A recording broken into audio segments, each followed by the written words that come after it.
In 1999, I went to Undertaker. Undertaker was amazing. I love Mark Calaway. Helped me, pushed me, everything. Cussed me out so many times I can't even count. I went to him one time in 99 and I did the same thing that every young guy does. Oh, did you see anything maybe I can change or work on? Is there anything I can improve on?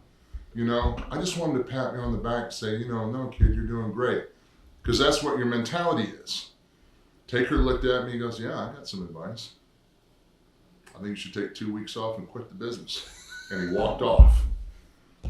And I was like, ugh.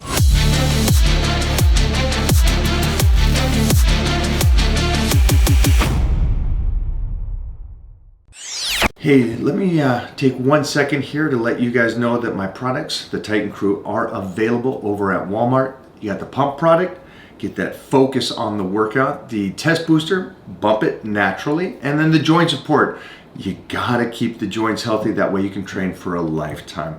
I want to take that 1 minute. Let's get back into the podcast. Thanks again. Hey guys, welcome to the Mike O'Hearn Show here on Generation Iron, and I have two Hall of Famers. Hall of Fame WWE superstars, Big Show, Paul White, and Billy Gunn, aka Ass Man. Both friends of mine. Billy has been friends for decades, and Paul is an acquaintance for years and became instant great friends. And I'm also working with these guys on this longevity concept that I have continued to preach and talk about health and fitness, how to stay true to it. And today you guys are going to discover the mindset that has to go with it. And I know that's probably something you're like, no, I want to know about wrestling. And you're going to hear about wrestling, but I think you need to pay attention to the biggest part about this is these guys' mindsets and why they establish themselves different in such, think about this. It's uncommon men, the greatest of the wrestling worlds, and these guys became the greatest of those greatest. So it's just a great honor for me to sit down and talk to these guys right here at the Titan Castle. Let's go. Nowadays, I just won't let other people occupy space in me. Right. Because why would I let somebody that I have no idea even exists on planet Earth choose my emotion that I feel like having? Because if I listen to what everybody says and stuff, I would be mad 24 hours a day. Didn't you say earlier when you were posting on social media, it got annoying to a point where you're like, yes, I don't want to post? So what was that? So if I choose not to post, then you can't say anything. But then they win. No, they don't win. They don't win. They never win. But isn't it? No. Isn't that losing? Posting to me is like you're searching for validation. I'm not searching but for validation. Your fans want to see you. I want to see what you're doing today. Yes, I want to see your post. Okay. And so if you don't post, I'm sad. It's like, is Big Show staying on the plan? Is doing it? Is Billy still getting the workout in? So I want to see that. But also, at the same time, I'm in a different position than you. Okay. How so? Because you're coming from a place of teaching to help people learn to do something correct. I'm not teaching online. I share stuff with my fans. I'm riding my bike or whatever I'm doing. I met this cool person. That's fine. I give them a glimpse of my life. But I don't let them dominate my life because they're not in my life. When I walk through the door at home, I'm no longer Big Show or the wrestler Paul White. That's out. I change cat boxes, dump trash, get bitched out. That's so funny because I said that's the same thing. I said, when we leave our houses, we turn it on. We turn it on. Yeah. When you come back, I'm the same. Like our wives are the same. If I walk in the house and I'm Billy Gunn, I will be divorced within 10 minutes. Because my wife says it all. She goes, "Hey, you take that Billy Gunn shit out the door. Yeah. Don't bring that in here." Yeah. And but you live that life so long that it to a point at first you don't know how to, like you're conflicted on how to turn it on and off. Right. Like you just go, well, that's kind of just me, but it really isn't. It's the same thing. Like if you were to see me at home, same thing. I pick up dog poo outside. I clean the litter box. Right. I got Dez's cage that I'm back. But People don't want to see that. They don't want to know that you're a regular person for some reason. And also, you have to save space for yourself. Because if you're out giving and I know that when I leave the door, I'm going to be overly polite as best as I can. People ask for a picture, I'm going to take it. Unless I get some kind of negativity back, then I'll defend myself, my energy, Right. and move on. But when I need a place at home to decompress, to be me, you know, and separate all that other stuff. You know, that's why I play D&D with Joe and all those guys, because I like that. It's fun for me. D&D? Dungeons and Dragons. Oh, okay. Yeah. I like it. I don't give a shit. Oh, that's a great game. What's his name is into that? Cass. Yes. Cass is like huge into that stuff. Yeah, I mean, it's not for everybody, but I don't care. I enjoy it. So then, it's kind of it's. I understand, like Gladiators and Battle Dome. I was a character there. Right.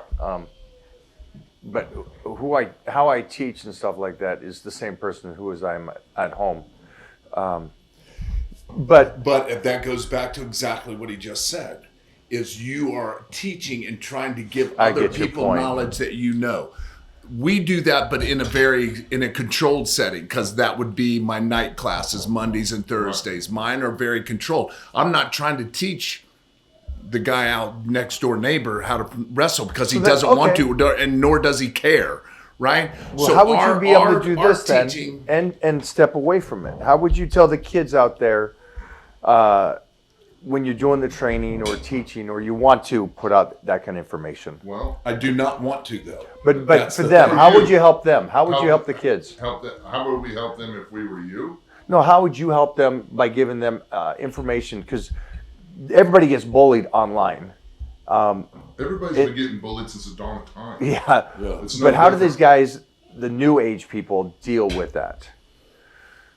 Because we've been in smack talks. We grew up with smack talks. Well, it's more than smack talks. There's always going to be, in a whatever environment you have, you're always going to have predators and prey.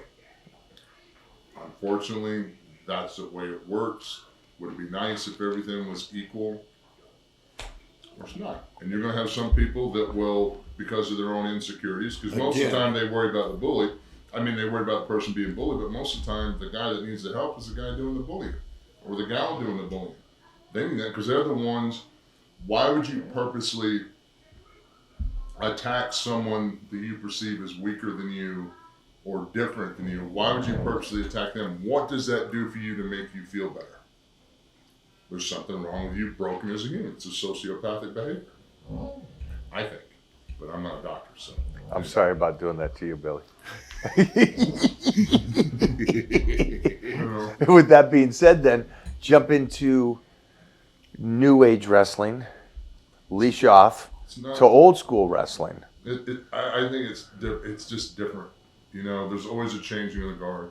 If you'd have talked to guys 45 years ago that were in the late 60s and 70s, and you're talking about hitting the ropes or going to the top rope, they would think you were insane. The business evolves, it changes. Why would they think it's insane? They didn't do that? No. Wow. There was no sense. If you look at the basic, what sense does it make to have an opponent here, leave your opponent to hit the ropes to come back and interact? You know, well, eventually wrestling changed and evolved, and it became more fantastical, more spectacular. Things had to evolve. Jeez Louise. Wrestling is just different because it does. It does evolve. It does change. Does that mean that we have to agree with it? No. But you have to adapt. Yeah, you adapt, and you don't lose sense of who you are. Like I won't bend on who I am and what I do, just because people think that doing upside down flips and stuff. I don't have to do that. No. And neither would I ever. I don't have. But you have to stay relevant. You have to stay relevant. At the same time, you still also, if you've been doing this as long as Billy and I have, there's something that our fans expect from us. And there are fans that are going to see us and expect certain things. Now, with the younger generation, I think nowadays the athletes are so much more athletic than they've ever been. They're tremendous athletes. The only thing that's harder. Well, are they really? Yeah. More athletic than Sean O'Hara and some of the guys that came out of. You're talking about physique. Yeah. No, I'm talking about his athletic ability at 6'6", doing a back tuck You're off. talking about specific. Like there's an exception to every rule. No, I do that, but I'm saying back then. Okay, you guys are in it. You know 100% more now. I'm just thinking back when I was over there and I saw these guys. I'm like, these guys are the guys that barely missed NFL, barely missed the NBA. Right. And then they took that and went into wrestling and became something. So I'm talking about guys that were big and athletic. Yeah. And there's an exception to every rule. There's an exception. Because if you look at wrestlers before the Attitude Era, other than like maybe Hogan and Andre and your Warrior scuttling here and there, most of those guys were 5'8" to 6'1". All those old timers. There wasn't any big monsters running around. Like pro wrestlers haven't always been big. You know. Wow, that's an eye opener to me. The athlete changes. There was a good era in the Attitude Era when you had most every guy on the roster was over 6'2". The smallest guy in the tag division was X-Pac at 6'3". Wow. That's just a moment in time. There's a moment in time. There's ebbs and flows. And fans change too. Because as newer talent comes in, newer audiences come in, and they don't want, I don't want to like the same guys my dad did. I don't want like the same guys my grandpa did. Oh, this guy does a whole lot of exciting stuff. Not saying that it's bad. It's just it's a different flavor. It's not good either. Well, leash off, Billy. Leash off. It's not that it's not good. It's not that it's not good. It's just from some perspective, it's just not placed or enhanced as much as it should be. If you're doing 17 things in a row, boom, boom, boom, boom, boom, boom, boom, boom, you're forgetting the basic core story of what we do. Is everything you do should have a reason, and you should register or acknowledge what you did before, because otherwise you're throwing away what you did before. Like the thing that I was always taught, if the biggest reaction to the match isn't the finish, then you've done something wrong. Because in wrestling, you work from the finish backwards, so you know where you're ending. How do we lead up to this? Go ahead. He's twitching now. I said something. Yeah. No. Do you agree? Oh yeah, 100%. But who doesn't agree with that? But they wrestle now strictly for Instagram and likes. That's what they do. They have somebody film their stuff and go, hey, right here, I'm going to do this. Make sure you get it so I can get, 100 likes on Instagram. Do you agree with that or disagree with that? I think in the modern times, as fast as things move with Instagram, what they're trying to do is navigate the best way they can to build their brand. Right. We were in a different era where there wasn't internet as big, there wasn't social media, there wasn't instant feedback. The magazines, you had the wrestling magazines, you had television. Yeah, but that still wasn't as influential. By the time that shit came out, most of the time you were working with somebody different. So the thing is you had time to make mistakes and learn your craft. And a lot of young talent are afraid to take those risks to make changes because they feel like they have to have, lack of a better term, they have to have a WrestleMania event every match with everything under the sun. Because they've seen these matches. Wouldn't that make it harder? Sorry for interrupting. Wouldn't that make it harder for the it person? No. Because there's a heel, right? Mm-hmm. And so you got the two opposing each time. But you do. But that's kind of going out the window as well. Because heels don't want to do heel stuff. That's what I'm saying. I'm saying I want to be the guy every single time. Look at my following. I should be the guy. Well, is that the mentality? If you have to think that, but you have to have confidence in yourself, but you also understand what the big picture is. What I learned big picture is there's the company, the crowd, your opponent, yourself. Like my thing always was, if I get the match over, I get my opponent over, C is going to happen because I will get myself over. That's the way I learned it doing it. But other people put C in front of A. I'm going to get myself over. Well, if you do that, you're doing it at the detriment of the crowd because they may not be into it. Right. And you're doing it at the detriment of your opponent because if you beat somebody that you didn't make in the right way, not you do your shit, I do my shit, you do your shit, there's a finish. Because then there's no story. You're not making anyone emotionally invested. And that's the thing with pro wrestling.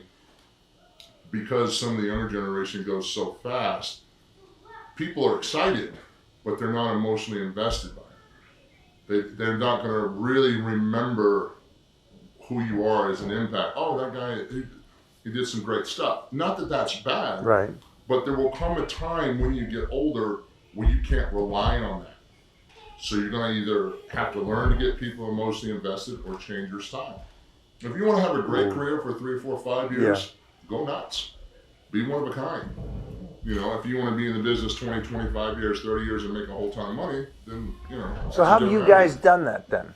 Because I work different. Yeah. I work for I don't work for me. So Yeah, that's true. You don't. You don't. No. What does that mean? I don't work for me. I work for the people that come to pay to see the show. Okay, but I'm a layman's person. I don't know this stuff. Okay. But it seems like you guys have a beyond long career. Mm-hmm. Yeah. But because we've been 100 guys with. Why isn't there 1,000 guys still with you? Because we find different ways to make ourselves relevant and to make ourselves still memorable in this business. Yeah, like that's just because I've never worked for and I came up in this way different because I never was a fan of it. I never was a fan. You know what I mean? Because I've said that before. I haven't been a fan of it. I wasn't a wrestling person. I didn't grow up at the age of 4 and watch it on TV and go, hey, that's what I want to do the rest of my life. It was never a thing for me. So what I look at it is different. I'm not a wrestling person. I don't wrestle. I work for the people. And in turn, that's why I feel I'm still relevant, because people know when they see me, one, they're going to get to play along, because that's all I do. I just make sure that I guess what it is Are you entertaining them and Yes. they paid for the ticket 100%. where the other guy goes, I want to be famous and make money? Yes, because most people wrestle to try to get the people to where I get the people and then wrestle. Yeah. Because now I'm not trying. Because if I have them on board before I do anything, the minute I do something, they're gonna react however I want them to react. Yeah, is that very egotistical? Yeah, it is. But that's kept me relevant for so long. And it's what they want. What the fans want to come and participate. They want to sing along with the sayings. They want to know the stuff you're going to do. They want to see signature moves. They want to be a part of the show. You know, they want to have a chance to feel like they're a part of it. So if you're a heel, be a heel that they enjoy booing. And sometimes that's a problem with bad guys nowadays because they're afraid to, quote, get heat. Because, they're worried about how many likes on Instagram or bad feedback. You know, I mean, it's tough because, again, you have to learn to balance it. But if you're going to be a heel, be the most hated son of a bitch walking.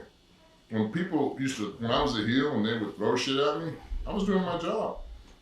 I was in England, they were chanting, "You fat wanker," the entire match. You know, hated me. A year later, you still got it. Because that's the part you live for. You're like, okay, that's good. I got them. You know, and they're happy, and you can tell the difference when they're happy, and when they're just gratuitously there, and then when they're like, I have no interest in this. I want to take a second from my show to say thank you to one of our sponsors, Transcend. This is the health and wellness company that my family has chosen to work with. They get your blood work done so you understand what is going on inside. We might look good on the outside, but you never know what's going on. So that's who I'm recommending for you guys out there. Get on over to Transcend. Get your blood work done today. Make sure you're healthy and stay in the game. Okay, so back step for a sec. Social media, there's going to be always haters and so on, but just stay true to what you're doing. Jump forward. Yeah. You've wrestled, both of you, for a long period of time. Right. And you guys are known. My feed is blown up because everybody knows you and loves you. Mm-hmm. My feed on social media, but no, they love you. They tolerate him. Yes, but that means that, and I know how rough traveling and being on the show and match and being on the road and then dieting and trying to train. What are you guys doing now to continue to wrestle? Because you guys both aren't done. Because we love it. But how are you taking care of the bodies now? How are we switching? I'm out here trying to find new ways to take care of my body. I've had 2 hip replacements and a knee replacement. I don't feel that torn up in my brain. I'm still excited. I still want to go out and be a part of the show and help younger talent learn to tell a story and learn how to timing and get the fans excited and help build a new company, and then, I can go off and do my other thing, which will probably be commentary, because that's something I'm really passionate about and learn how to do well. But we're still love it. Why should I not want to still do something that I love? Because you can't do it no more. You're broken. Oh yeah, there's a point. There's right? a point. But that's that, why I'm not that's wrestling now. Because I'm not going to step in the ring and shit all over everything that I've done. I don't want to be out there and then be like, oh, poor Paul White. They should take him out back, put a bullet in his head, send him off to the glue factory. So in the meantime, I'll say the commentary desk. Glue factory. It's to the extreme, but yeah, that's there's a point when you can still be competitive and contribute, which is where I want to be. And if I can't get my stuff together to get competitive and contribute, then it's an honest, okay, I need to step away, because then I am in the way. But if I can be healthy, competitive, and contribute, yeah, I'm going. Yeah, my role is not about me anymore. And I know that, and I don't have a problem with it. He doesn't have a problem, because trust me, if he wanted to turn it on and make it about him, 99.9% of the locker room would be left in the dust. Because he knows how. He can do whatever that is. He just needs to get in shape. No, it's not about shape. Yeah, I was just kidding. No, I'm kidding. Yeah, it's about getting in shape. I'd be all right. About the time that you put in, being comfortable you are, and also there's a big thing with those of us that have been in the business a long time and really care about leaving it better than when you got in, about passing knowledge on little tidbit things to help. You want to help people that are green and that are working hard and that care. You want to encourage them. Those that are in it for themselves, you'll see that. As fake as they are, oh, nice to meet you, and they'll shake your hand and they'll say all the right shit, but when you've been in it long enough, you look them right in the eye and just know, yeah, okay. Yeah. So you move on to those that care, because you might go through 10,000 people before you get one John Cena. You know what I mean? Guy like that can help the business, a guy like that can make a business or a company successful, that can make other guys around him extremely successful. See, that's the thing about being a good talent. When you're a good talent, people are enhanced by being in the ring with you. Because if you do your job right, win or lose, their stock goes up. And it's okay if their stock goes up above you. If they're on the rise, that's okay, because you did your job. But the main thing is the opportunity for other people is still moving forward. It's never about just you. If it's about just you, it may be hot for a while, but eventually it's going to get stale as shit. It has to have new blood. It has to have new challenges, new people. You're training because you just love it. I do. And he's a good damn teacher too. Yeah, it's just a new phase. It's a phase, not a phase. That's the wrong word. It's something that it's a different passion, because wrestling has been my passion for 30 something years. And it's not that I want to step away from it. It's just, I do what I do, and to do what I do, I need to be in that kind of, because I do have this thing about people calling me out, and me not being able to do it would crush me. It would crush me. But to me, in my mentality as a coach and a player coach and all that, I'm not going to tell you something that I cannot do, or I'm not going to lead you down a path that I haven't been down or know the end result. It's just trying to get somebody to trust you enough to lead you there. And that's the biggest thing nowadays, is because they think, for some other reason, because I've never been about me in this business. I really haven't, because I don't, and not caring is the wrong word, but it's not real. It's a predetermined outcome. I'm not going to count my win-loss record like I'm a better person. Like, someone commented to me about, win-loss record. I said, in the past 12 years, I might have won 14 matches. It doesn't stop me from anywhere I go meeting fans that appreciate the work that I've done. That's what matters. You make an impact on fans' life. You make them a fan of your product. You make them a fan of your brand. Who gives a fuck about your win-loss record? Yeah, because But you guys people both hold a walk away. lot I of want- weight with that because of the times and stuff. Yeah. People think that to be a winner, you can be like I'm the same boat he is. I've been at AEW since the start, and I think I've won one match, but that doesn't bother me.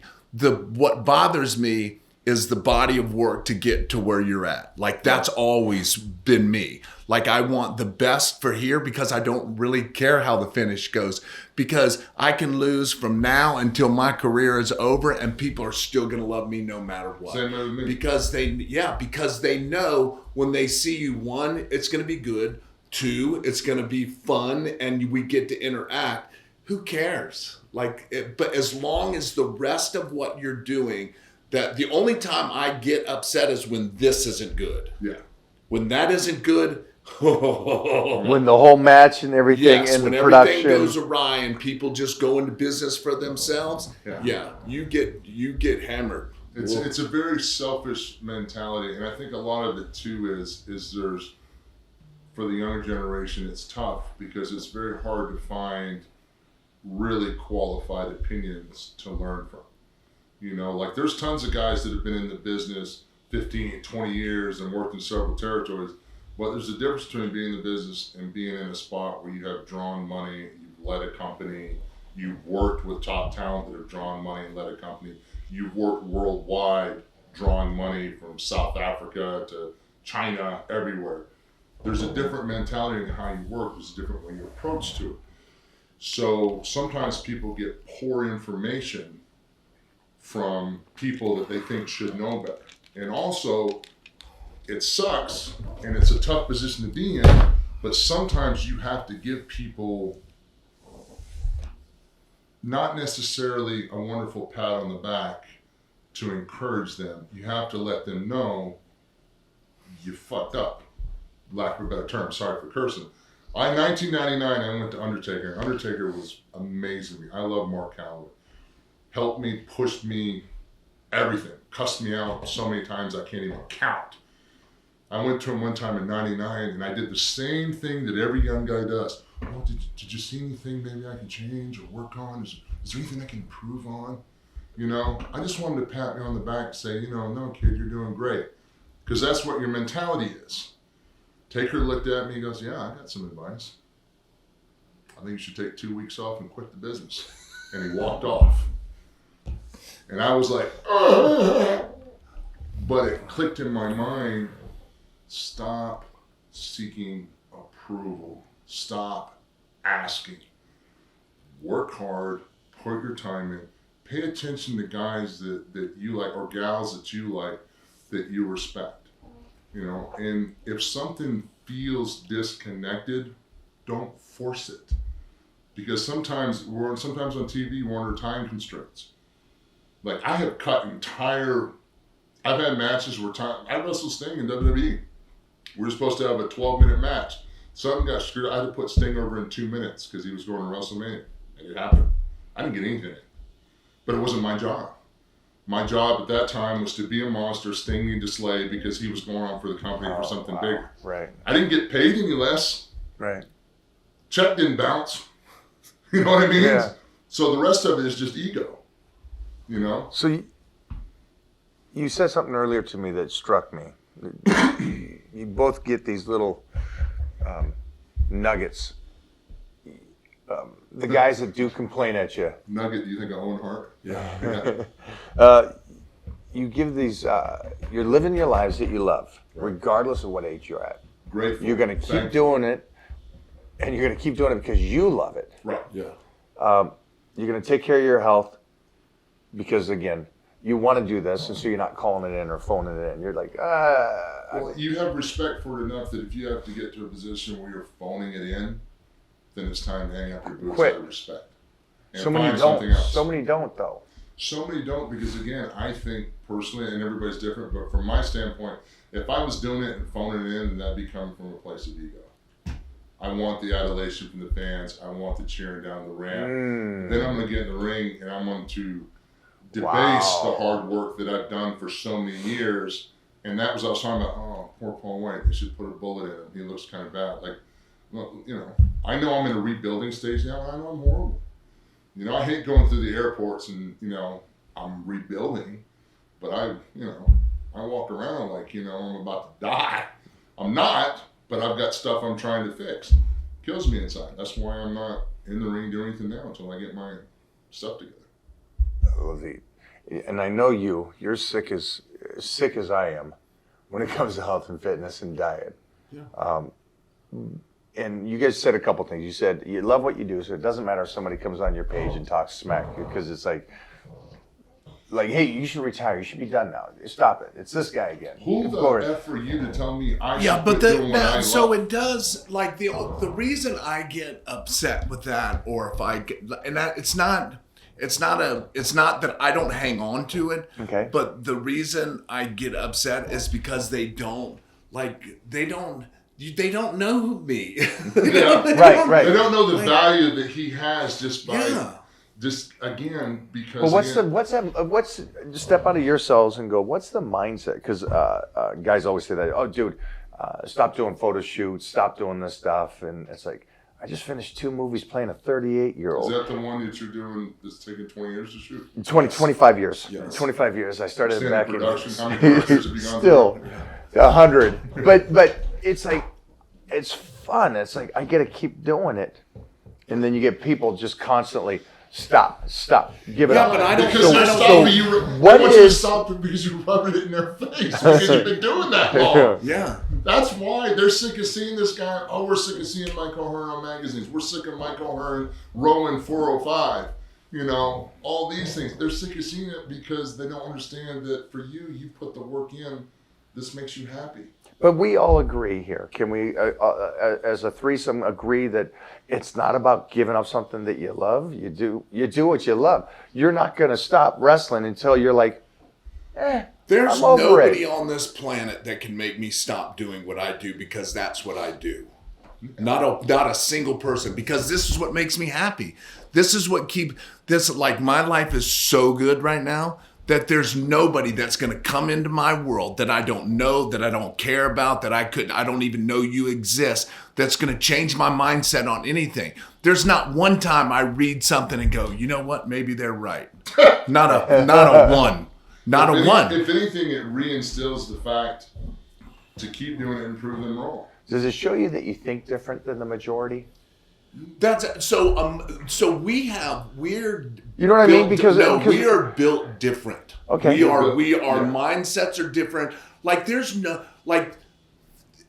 a regular person, there is no reason that a 59-year-old needs to be just smoking 20-year-olds and going to the gym at 4:00 in the morning and working out and doing all these things and getting more and just. Because when I come here, and you know this, when I come here, I'm a sponge. I keep my mouth shut other than fucking with you. Like, I keep my mouth shut and take it all in.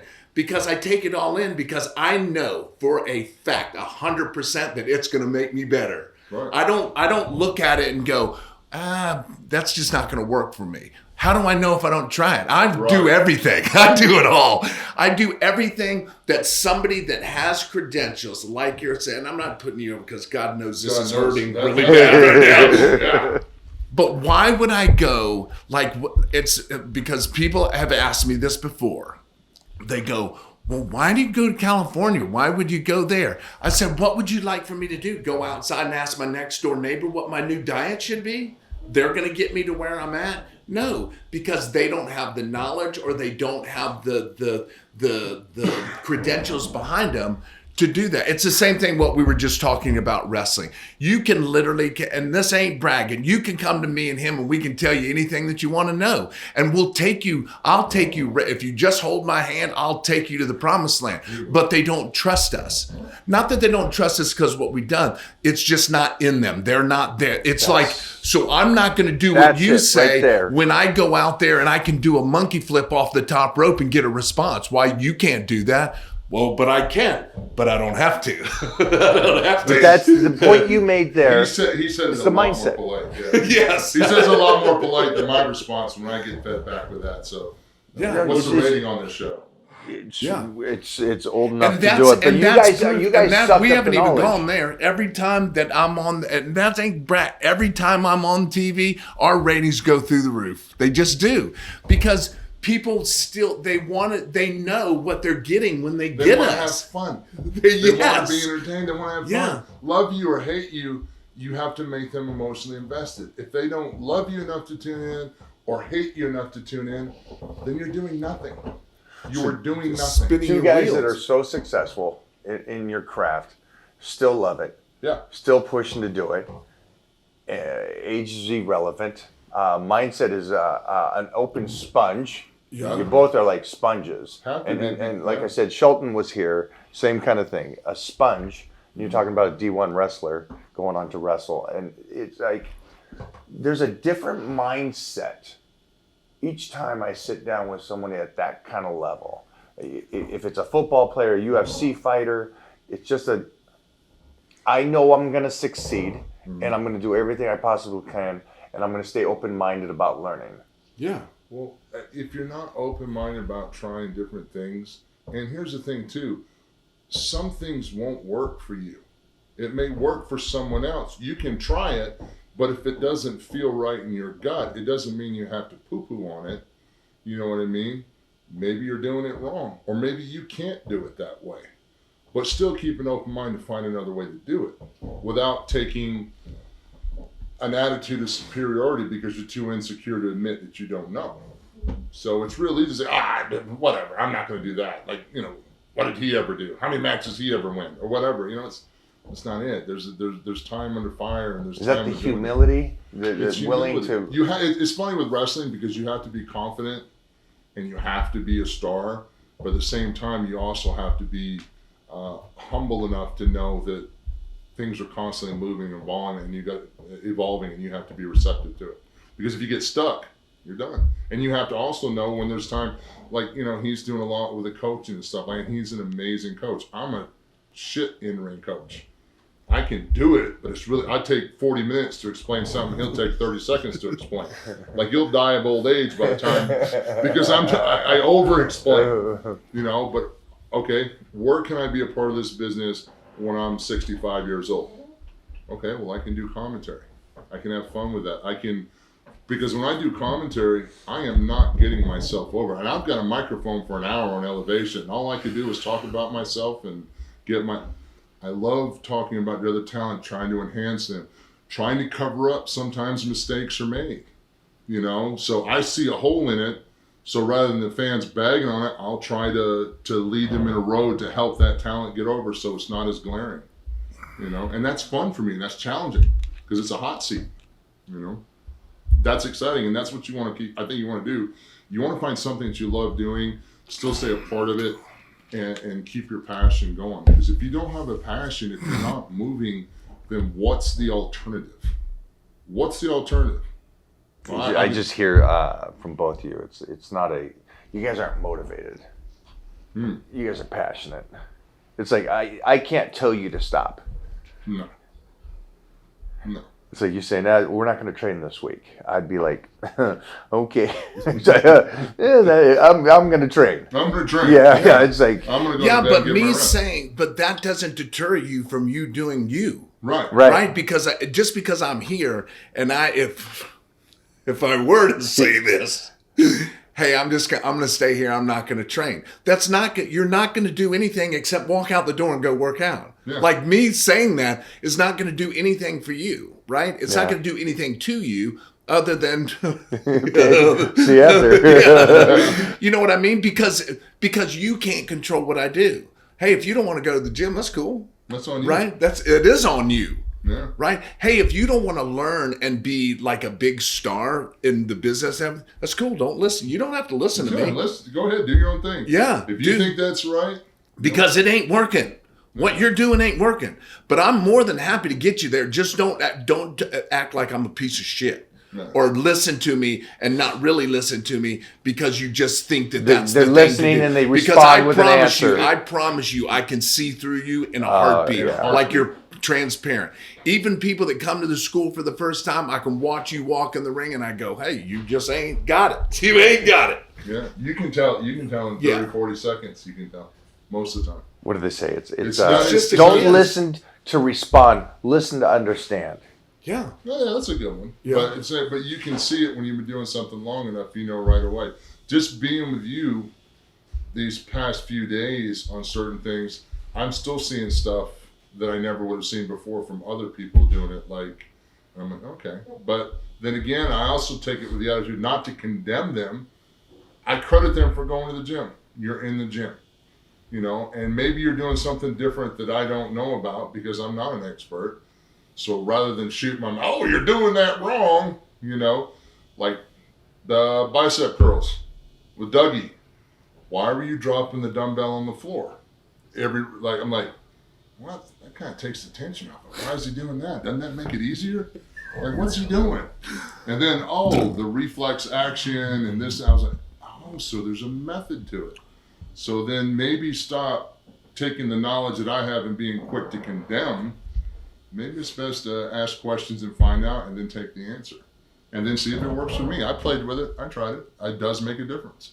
I love the old school guys for me, like Lee Haney, Benefato, Barry DeMay, those kind of guys. I love the knowledge that they give or the way they talk about the sport of bodybuilding. Did you guys have anybody like that when you first came in that was wrestling there for a while? And Hulk Hogan, Randy Savage, Arn Anderson, Ric Flair, Sting. Those were my first introductions when I started. Were you when you wanted to learn something from them, did you ask or did you watch? What was your techniques? The biggest advice that I was told when I come in, like get around guys that are experienced and be quiet and listen. Yeah. Because guys going down the road in the car, wasn't so much with Hulk and Randy, but you know, those are the plane flights home when I got to get a ride to Tampa. But when I got around guys like Billy and was riding with Billy for one in WWE, when I first got there, I rode with Billy and who else was in the car with us? I forget now. But they would talk about the show that night and wrestling and stuff like that. And you would just, if you were quiet, some of your questions that you have would be answered indirectly. If you just listened, you would pick up on, oh, well, this, and this. Or even if they're bitching about something that somebody else did. You know, so-and-so. And it's like, okay, well, you don't do that. You know, okay, you don't go out there and get cheap heat by insulting the crowd right off the bat or flipping the bird or doing something. Yeah, it's going to get a reaction versus doing it the right way, which is harder by getting your heat through your work and through your actions in the ring. It's not, anybody can get cheap heat. You know, I can go, you know, hey, shut up, you know. Right. Your wife's ugly, you know, you're fat, you're unemployed. Because that's the shortest route to being easy, to getting this done. They don't want to work at it. Like, that's the biggest problem, is no one wants to work to get to where they want to get to. It's easier just to do. It's easier for you to get a response if I go like that. Yeah. Right? Yeah. But that's very cheap. Anybody can do that. It's cheap. But if you can make somebody viscerally hate you by your actions in the ring, by getting heat, lack of a better term, on someone that the fans actually care about, but malicious, mean heat. That's why I have a big problem sometimes. That's really telling a story. That's really telling a story because now they're emotionally invested. You know, the whole purpose of being a heel, the way I understand psychology, is when there were heels and baby faces, when the match started, the baby face were what we have called a shine, which is usually the first part of the match. Standard match without an angle, introducing two characters. The babyface out wrestles the heel because he's better. So he's a babyface. Crowd likes him. The heel knows in a one-on-one confrontation straight up he can't win. So what do heels or bad guys do? They find a way to cheat. What's the best way to cheat? To cheat behind the referee in a way that doesn't make the referee look like an idiot, but in a way that all the fans see it. So like, oh, that son of a bitch just did that. And then the psychology is the heel is now in a dominant position because the heels are all narcissists and egomaniacs. So now the heel's imposing his will on this babyface. Well, fans understand fight from underneath. That's how we've gotten this far from, crawling out of the woods and lighting fire and discover, war, famine, disease, everything that the human beings have been through to get to this far. We understand that fight from underneath. So when they cheer that guy's name, then there's a hope or a hope spot. That's where the babyface fights back. And what the babyface is telling him is like, look, if you cheer for me, you give me the energy to fight back, I can overcome this. Now they're completely invested. Then the heel still beats on him. Then at some point, it changes to now we're going into a comeback because the heat's been established, the babyface has fought back. Now the heel has lost dominance and momentum. So now in the heel's mind, they're in a mad scramble or a mad panic to regain control of the situation, but they can't because the babyface has momentum, the crowd's behind him, the story's been told, they're following along with the energy of this babyface, he's making his comeback. And then, you have your finish, But it's so simple, it's not that hard. It's just basic psychology. And when we talk psychology, that, Shakespeare called it in the ring. Well, if you called shit in the ring, it's still shit. You know what I mean? It's telling a story. It's getting people on that emotional level where they're attached. If you ignore a referee, or we call it burying a referee, if you bury the referee while you go out on the floor because you don't have the competence or the skill set to get it done between the ropes, doing everything on the floor is a shortcut. It's a Band-Aid patch in some situations. If it's a different angle, if it's built up, right. If you guys have had a bunch of stuff, then sure, you have to expand on. But if you're doing that right off the bat, then that tells me you can't get it done between the ropes because you have to take a shortcut. And if you're outside the ring and you got 10 seconds to get back in the ring, and the referee's just sitting there like checking his watch, looking at his shoe because he can't count to 10 because you're not paying attention to the ref. Right. A real heel rolls in and breaks the count, rolls back out. He's taking advantage of it because the ref has to start counting again. 5-second things in the corner. You got 5 seconds to tag in and out. Guys get in there for 10, 15, 20 seconds. Why is the referee throwing you out? So the referee has no control. So what you've done is you've neutered yourself, basically, by doing that for a short Band-Aid patch that down the road when you have a match that's big money, that means something for the company, for the fans, people are emotionally invested, that guy gets the match disqualified because he doesn't get out in the 5 count or he doesn't get back in the ring on the 10 count. But then the fans aren't mad about that happening. They're pissed because there's no continuity. Right. Well, why did so-and-so get to hang out for a minute and a half outside and the guy we like, was only 10.5 seconds? That's where it becomes selfish because you're thinking, well, what can I do to get a reaction? What can I do here? Oh, I'll take this shortcut here. I'll take this shortcut there. And then you shit on the rest of the show and the talent coming behind you. Or you don't watch. It's interesting hearing you say that, and then I think of the matches and watched, and at the end of the day, it just comes down to you guys have mastered this in such a way that you can go out there and just walk through it, and it just looks a beautiful dance. I think mastered is the wrong word. Yeah, I think because so we master's too much. Yeah, master. Because to me, I never feel like I know what I'm doing. So I don't ever feel like I've mastered this because it changes so much. And I'm always learning. Yes, that's what attracted me to this in the first place. Somebody had said this once, and we'll go back to the Vince thing. And Vince, said that if anybody knows everything there is about wrestling, it would be Vince. But Vince will tell you he knows nothing about wrestling. First one. Oh, wow. First one to tell you.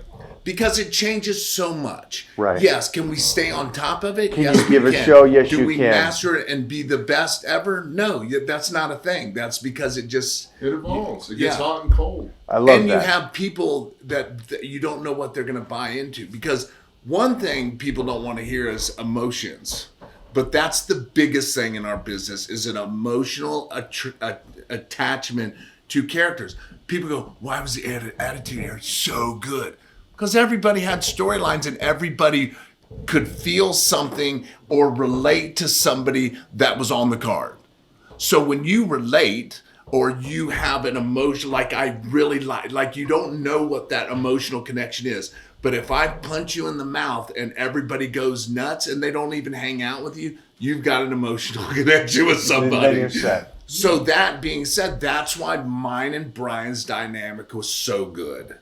Because people, although they had an emotional connection to me, it was way different than it was for Brian. It's Brian and Austin. So Austin, right? My Austin. You don't know why, but he has such a good energy that you just want to be around him. Yeah. And he's so much fun. So what's the easiest way to let the air out of the room in a wrestling scenario? Punch him dead off in his mouth and make him hit the deck. And everybody will literally go, oh my God, I want to fucking kill you. Right? Yeah. And how do you get that? Well, because I like him. Like, I don't know why, but I really like him. And Brian had the same thing. I put Brian and Austin in the same category.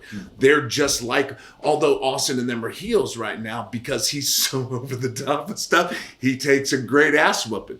But that's what attracts. That's the emotional attachment. Whether you get beat up or they like it's still an attachment, right? And you feel what they feel, and you're into what they do, and you can't take your eyes off Austin when he works because he's so everywhere. I can't take my eyes off him when we work out, yes. So I don't know. It's yes, like, but that's why he's so good, and he's still finding himself, and he's still trying. Yeah, is he over the top a little bit? Yeah, but it's okay because I'd rather go. Whoa. Then not be able to get there. Pushing. With personality, you always want to have to pull back versus push forward. I love that you guys are friends, different stages with the health and fitness, but both pushing to be the best you can. I think there's a lot of guys in both industries, in wrestling and bodybuilding, that are same thing, that have positive attitudes, that want to keep fighting. My trainer, Don Moreno, my buddy in Miami, that helped me a lot. He's fighting a lot of battles too, but his whole thing every day, today was better than yesterday, tomorrow's going to be better than today. And he firmly believes that in his approach to working out and stuff, and I think that's infectious. If you want the same thing, you want the same plan, you want to be around people like that. I think fitness or the passion, because it could be the wrestling, it could be, for me, creating a different physique, or the movie that's been filming for 29 years now. Yeah. But it's the passion that keeps you going. Charlton Heston starring in that? He was. Yeah. You guys had to recast and reshoot. Recast. Right? It was 4 or 5 times. Paul Newman was up for it, and then. Oh, shoot. So you won the leading role just by attrition. Just by still being alive. Yes. Yeah. It's fun with you guys. The training is fun. Why would life be miserable? Because you hang around toxic people and you don't realize it. You have a mindset that you talk back to people instead of listen to people. You got a mindset that you know everything, you don't need to learn. But at the same time, too, even if you get everything hot, you guys said the opposite of. Yeah, but even if you get hot about something, the power comes in how you choose to react to something. You choose how stuff affects you. They can't go in and push a button in his head and say, okay, we're going to make Billy mad. Boop, we'll push that. Because if you find that out, tell me. Oh, I know it, but It'll happen real quick. Snap. Yeah, he'll turn green. But no, that's the whole thing, and that's for younger people too. Is you choose how people, affect you. And that comes. I think sometimes that's easier to deal with as you get older, more mature, more confident in what you're doing. Yeah. But the baseline is still the same to keep in the back of your brain. Maybe one out of every 10 to start with, whatever it is, you choose not to put that over and not to react to it. Then it becomes a pattern, then it becomes a habit. It's not that you're tuning out advice or you're tuning out criticism, because criticism is necessary. I firmly believe that you have to have a real honest conversation with yourself, and I've said this before to younger talent. You can't believe everything that's written well about you, and you can't believe everything that's written poorly about you. You have to know where you are on that spectrum, and that's up to you to choose that and be honest with yourself. And I think sometimes that's a real hard conversation to have with yourself. It's hard for a youngster. It is. It comes into it quick to believe because a lot I see this, and you guys see it. A young one that goes from nothing to something falls into they believe his own hype. I see it every Wednesday. Well, I'm not as angry as you are, but that's true though. Like you're in an industry. Somebody gave you a contract. They put you on TV. The problem is it goes straight in their brains. Like I am untouchable now. it's the I've made it. I'm a star. No, you haven't made it. You've gotten one step closer to getting fired. Yeah. Because now you're a product. You're an asset to a company that needs to produce. And if you can't step it up and produce, then they will replace you with someone that can produce. It's not, I've made it, I can sit on my ass. Woo, I made it, I'm on TV. All my friends, tune in. Now the work starts. Now the work starts. Fun's over. The training wheels are off. I learned that you're just replaceable. Very young, because of the original Gladiators, because I was there. And it was like, okay, the 5 main, injury, gone. Just instantly gone. But he's built up a reputation. He's gone. He's injured. Done. No, can't use him. Can't use him. He's done. Mm. And I'm sitting there going, wow. You can't, nothing, Dude, done. Look at pro football, pro basketball. Done. I mean, these guys, college players who have every potential in the world. Yeah. It's like you got to stay humble. You got to stay grinding. And you got to stay as safe as you possibly can. Yeah. But Well, also know it goes the next right guy. back to what he says. It's money. That I think that was one of the hardest things for me. Not one of the hardest, but one of the things for me was to comprehend when I got fired the first time from WWE was why. Because I'm really good. Because I'm really good, right? I'm really good. What do you tell me? Like, right. Because they give you a decent living. Yeah. Like you get to travel around the world and do all this stuff as long as you're making this company relevant, or as long as you have, because we're investing in you, right? We believe you. We believe in you 100%. That's why we give you a contract. Yeah, when you stop producing, we can still be friends. You just can't work here no more. You can come back and visit, but we're not going to pay you anymore. Yeah, because at the end of the day, it's a business. It's a business, and I think people lose sight of that. They lose sight of that, and they try to, this is a friend, this is a fun place to hang out. This is a friendship club, and we're all on TV together because we spend so much time together. Right. But it's a business, and everyone has to pull their load, because if you don't pull your load, then other people have to pull it. Yeah. And then other people get sick of pulling it, and then they want help too. Not everybody wants to carry all the bricks all the time. There are some that are going to carry more bricks than others. But if you're carrying one brick, you need to carry that one brick every time. If not, we'll find somebody else to carry that one brick. Still like you. Come by and visit, say hi. You know what I mean? But we need someone else to carry that brick. And it's a hard thing to come to terms with, because again, it's who you're around and your outside influences away from what you're doing. Way better to learn that young. Oh, it's a good agree? invitation. Yeah. Really young. If you can learn it young and make that little, I'm replaceable. And then that either breaks you or makes you. I agree. We used to have a saying all the time, sometimes you got to go away to come back. Yeah. Because sometimes they'll get in there, they'll have the wrong attitude, they have all the potential, which is a French word for you ain't worth shit yet. I love that saying. I love that saying. Yeah, it's just, it puts it on, because everybody wants to talk, I've got so much potential, he's got some, that's great. Well, either maximize it or move the fuck on, because right now potential doesn't mean anything. It's not putting asses in seats. It's not making my check go higher because our houses are bigger. It's not making the company do better. So potential's worthless. Life lessons.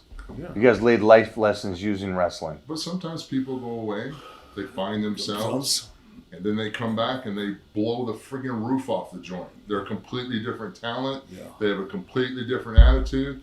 And then you go, there's that potential that's popped through. If you don't let it bring you down and it makes you stronger, then you come back. Are we old school? Because that sounds old school to me. Hear me out. It sounds like we like the part of our lives that we struggled. Yes. And we like the part of our lives that we fell. We like the part of our lives that changed our characters. Because that made you grow the most. Why is that? Is that an old time thing? No, Or is that? it's not an old time thing. But I noticed that with guys our age that are still freaking passionate. You can feel them going, I love what I did and stuff. And then they talk about the hardship time and they're like, that was the best thing that ever happened to me. Sure it is. Adversity is. And it will happen. Here's the thing too. We're looking at this from a perspective of guys that are 50 years old. I don't think we can come after younger kids for not having that because they haven't had a chance to go through that struggle yet and find out what they're made of. For us, it's like, oh, well, I just need to get tougher. Well, shit, when we were that age, we were pretty soft too. The old timers thought we were pretty soft, you know? And of course, like anything in life, just like salmon swim upstream, there'll be those that, you know, rise above adversity. They will rise above challenges and setbacks, and they will be success stories. And then also there's going to be those that don't for whatever reason. Doesn't mean they're a bad person, doesn't mean they're weak-minded, doesn't mean they don't have will or passion. Sometimes circumstances happen and it's too much for other people to handle to continue forward. I think one point I was making is that like you guys are you're still having fun with it and stuff. And you said something earlier or you both did. You said if the hardship time or the time you get fired, you can go one way or another. Mm-hmm. You can learn from it and maybe come back at it, or you can just go, it was my time. Now I'm doing something I don't like, and that's the rest of it. So it wasn't so much the youngsters as is the people that are successful that I talked to all took that struggle and won with it. Mm-hmm. Where a lot of the people I'm acquaintances with took the struggle and went the other way, and I could feel the disappointment in themselves. Yeah, that disappointment itself, but they can't be totally. And the only time they should have disappointment in themselves is they can look themselves in the mirror and say, I did everything possible to make it, and I didn't make it. And the people that don't make it don't do that. Don't do that. They don't. And do somewhere that. They can look in the mirror and they know, I fucked up here. I went out to the club here, or I did this there, or I did that there. That wasn't moving towards my goal. Because they take the defeat and they accept it. Like I said, the mindset of these guys and how they continue to both learn at the level they're at. It's a very humble character in an individual to be able to go, I need to keep learning different parts of my life. They've mastered the wrestling, but they want to master their bodies and continue to grow and get better as they are at this stage of their careers, which is so cool to see. Two Hall of Famers that are still doing it. And that's a cool thing because that resonates with me. I stopped competing in bodybuilding shows close to 20 years ago, or well, more than 20 years ago, but it's still that I'm in it and in better shape than when I won my Mr. Universes. And so this is one of those things where I see a part of me in them that they just don't quit. They don't give up. And I hope more of you continue to understand just because you retire from being on stage or wrestling or football or whatever that is that you were great at or good at, that doesn't mean you have to stop and get worse. You can continue to get as good, if not better, as you age. And that's what today was about for me. I hope you guys took away from it. Let me know what you took away from this show today. I appreciate it. Have a great day.